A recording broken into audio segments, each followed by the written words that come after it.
Hey there, and welcome back to Tim Talks Cooking. Today we are talking, get this, keto maple flavored meringue cookies, my friend. You heard me right. That's keto sugar-free maple flavored meringue cookies. I'm going to show you a very simple recipe, kind of elegant actually, but I think you're going to like it. So preheat your ovens to 250 degrees and let's get started.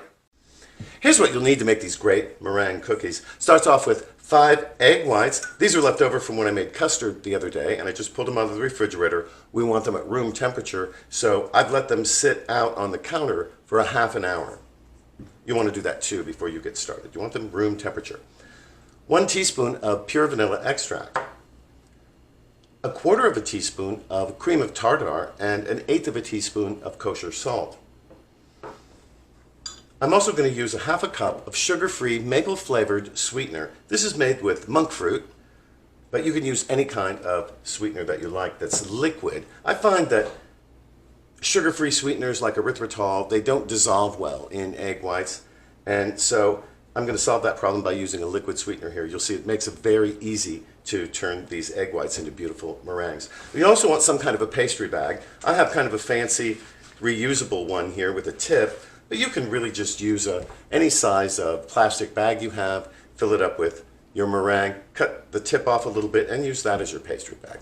We're going to start by just turning our mixer on a lower speed, maybe medium speed. I'm going to just get started beating there. While that's going on, I'm going to add in the cream of tartar and the salt. And as you can see, I've got some stuck on the side of the bowl here. We're going to stop and scrape it down. Don't be afraid to do that while you're making the meringue. You want to make sure everything gets incorporated correctly. Now you can see here that my egg whites are starting to get foamy. That's just what we want. We're going to start to turn it up to a higher speed. And I'm going to add the vanilla.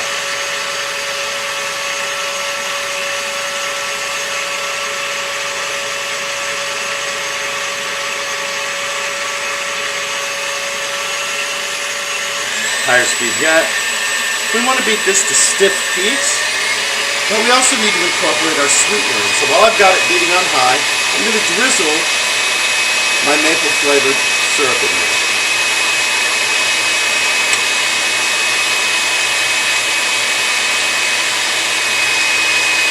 Just gradually. You can see that it's starting to mount.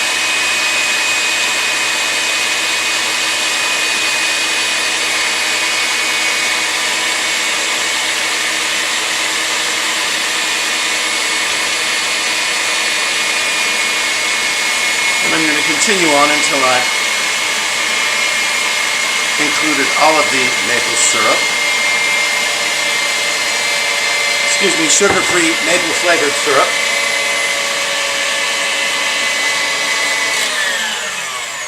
And what we end up with is this silky, beautiful, creamy looking meringue. By the way, here's what I mean by a stiff peak. Just going to get some of this out of here. You can see how it holds its shape perfectly. It's not drippy or anything. It really is a nice foamy texture. This is exactly what we want. After we affix our tip, if we're using one to our pastry bag, we're going to fill it up by turning it inside out, sort of, down to about where the tip is, maybe a little, an inch or two away from there. And I'm going to use my spatula to just put the meringue in there, and then we sort of fold the bag around it, right? And I'm going to continue on until I've filled up my pastry bag with meringue. Once we've got it filled up, we're going to gather the top together, give our bag a twist. We want to get some of the air out of it. You can see it's pretty well filled up, but there are some air bubbles in there to push our meringue all the way out. Now, I'm not very experienced with this, but what we're going to do is we're going to pipe out little 1-inch dots of this on a parchment paper lined baking sheet. Let me just show you how we're going to do that. Nothing to it. Give it a squeeze, nice brave squeeze, and there we go. And then make another, and another. fairly close together, although these two are touching. They can be fairly close together because they're not going to expand. As you go along, hopefully you'll become more confident with the pastry bag.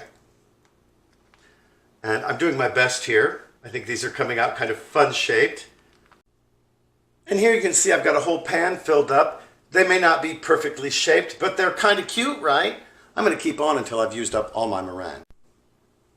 And here's the second baking sheet of my little goodies. They go into our 250-degree oven for an hour and about 5 minutes probably. Then we're going to turn the oven off and we're not going to open it again for several hours. It's now several hours later and this is what I just pulled out of the oven. Look at both of these beautiful trays of these lovely little cookies. Let me just pull one off for you. They're very light and airy. And as you can see, it's kind of pretty. Now, not all of them are. I'm not really very good with a pastry bag.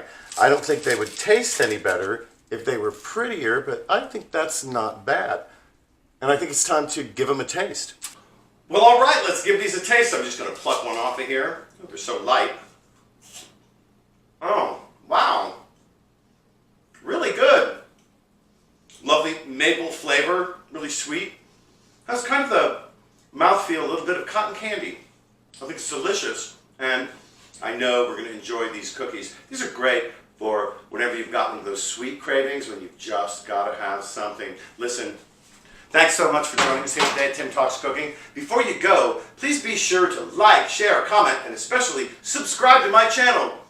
You know it helps my channel grow. It also helps you find my videos, especially if you click on that notifications bell. You'll find that on your screen at the bottom. Anyway, listen, thanks so much for joining us here today at Tim Talks Cooking. We'll catch you next time.